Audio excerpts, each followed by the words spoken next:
Bumagsak ng halos 7.7% ang presyo ni Pi Network sa unang araw po ng September 2025. Mula po sa high or mataas na presyong 0.3852, bumaba po ito ng hanggang 0.352 na siyang nagdulot ng kaba sa mga holders.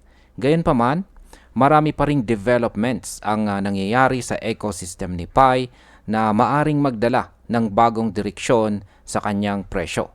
Kaya sa video na ito ay titingnan po natin kung ano po ang kasalukuyang lagay ni Pi Network, ano ang mga dahilan ng kanyang pagbagsak, at ano po ang posibleng mangyari sa susunod na mga linggo. Pero bago po tayo magpatuloy, ay pakibasa na lamang po muna ang disclaimer dito po sa ibaba ng ating screen. At ayan, simulan po natin sa kung gaano po kalaki ang ibinagsak ng presyo ni Pi Network.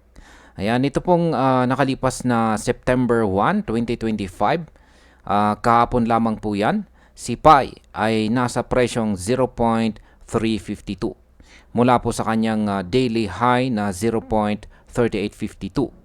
Ibig pong sabihin ay bumaba siya ng 7.7% sa loob lamang ng 24 oras.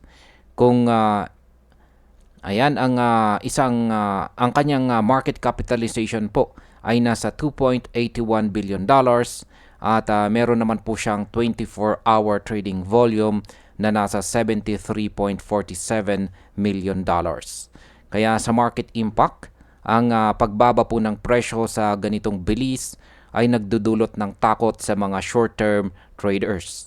Karaniwang nagiging sanhi po ito ng panic selling na maaaring magpababa palalo ng presyo kung hindi po mapipigilan ang momentum ng bearish trend.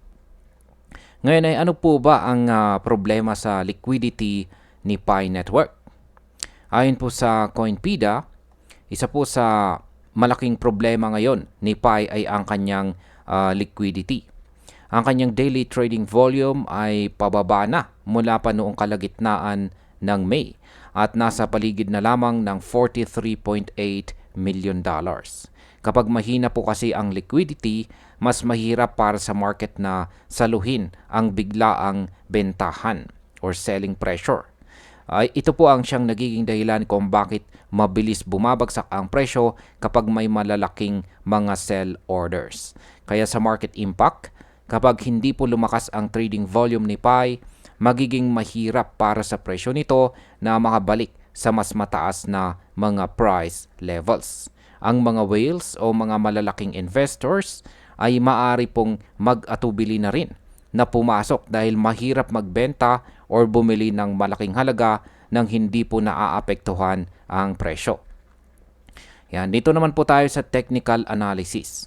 Ano naman po ang sinasabi or ipinapakita ng mga technical indicators?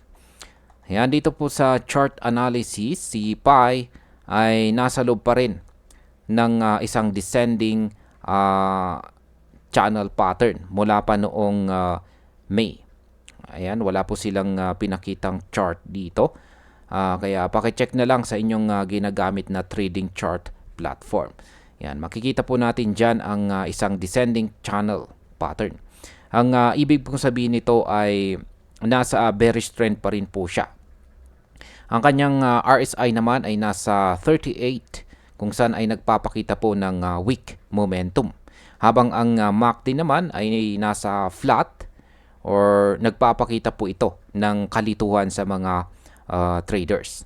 Kaya kung tuloy-tuloy po ang pressure, maaring bumalik si Pi sa kanyang all-time low na sa presyong 0.322. Pero kung makabawi po siya or makabangon, pwede rin po siyang umakyat at maaari po niyang subukan ulit na basagin yung resistance na nakaabang sa 0.40. Kaya sa market impact, kapag bumagsak po si Pi sa presyong 0.322, malamang ay marami pong short-term investors ang lalabas na po sa market. Pero kung mabasag po niya ang resistance sa 0.40, ito po ay magiging sinyalis ng possible bullish reversal. Ngayon ay bakit pa rin nakaka-recover itong si PAI kahit may mga problema? Ayon po dito kay analyst na si Kim H. Wong, yan, ang recovery po ni PAI ay hindi lang dahil sa technical bounce. May mga bagong developments sa kanyang ecosystem na nagbabalik po ng tiwala sa community. Noong August 25, nalista po si PAI sa Swap Phone Exchange. Bukod pa rito, inilaunch din sa Europe ang SEK-denominated PAI Exchange Traded Product or ETP ng Valor. Kaya sa market impact, ang bagong listings at saka ETP ay nagbibigay po ng mas mataas na exposure para kay PAI. Kapag mas maraming investors mula sa labas ang nagkakaroon ng access, tumataas po ang chance na madagdagan ang demand para sa kanyang token. Ngayon ay ano naman po ang kahalagahan ng Valor ETP para kay PAI? Ang Valor ay isa po itong regulated company na may higit 85 investment products na nakalink sa mahigit 30 cryptocurrencies. Ang kanilang pag-launch ng PAI ETP ay isang napakalaking hakbang dahil una itong institutional recognition para kay PAI. Para sa isang project na heavily community-driven, ang makapasok sa ganitong klase ng investment products ay sinyales na nagsisimula ng pumasok ang traditional finance world. Kaya sa market impact, kapag mas marami pong institutions ang pumasok kay PAI, tataas po ang long-term stability ng presyo nito. Maaari rin nitong palakasin ang liquidity problem dahil mas maraming investors ang magkakaroon ng exposure. Ngayon ay ano po ang mga bagong developments sa ecosystem ni PAI? Bukod po sa Valor ETP at saka exchange listings, ay nagkaroon din po ng improvements sa protocol at pag-launch ng tinatawag pong Linux-based nodes. Yan. Ang mga upgrades na ito ay nagpapakita po na tuloy-tuloy pa rin ang development ng network.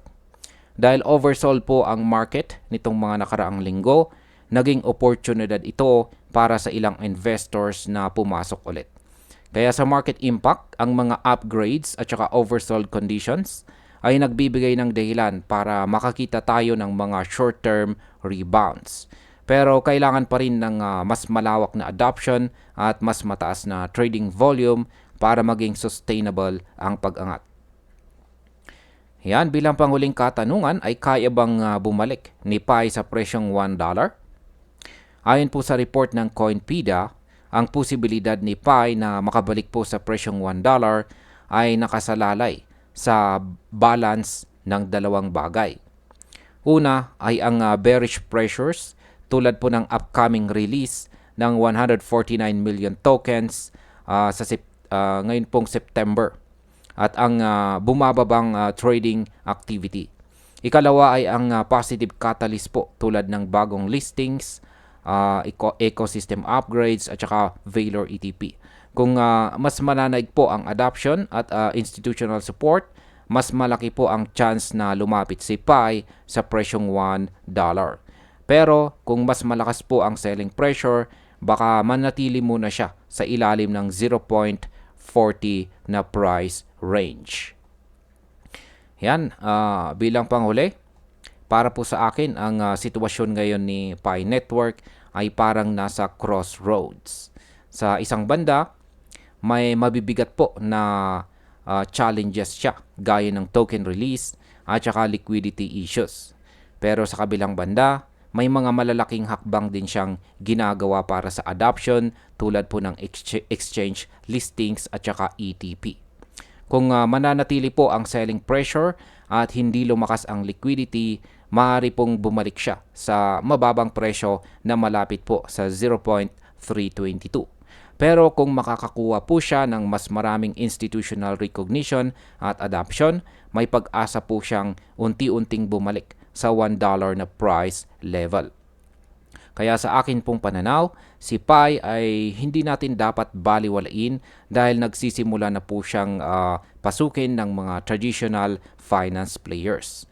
Pero kailangan pa rin natin ng matinding pag-iingat bilang mga traders at investors dahil nasa bearish pattern pa rin po siya at hindi pa malinaw ang direksyon ng kanyang trend. At ayan, hanggang dito na lamang po tayo sa video na ito mga ka-crypto. Marami pong salamat sa panonood. Ingat po tayo lagi at God bless po sa ating lahat.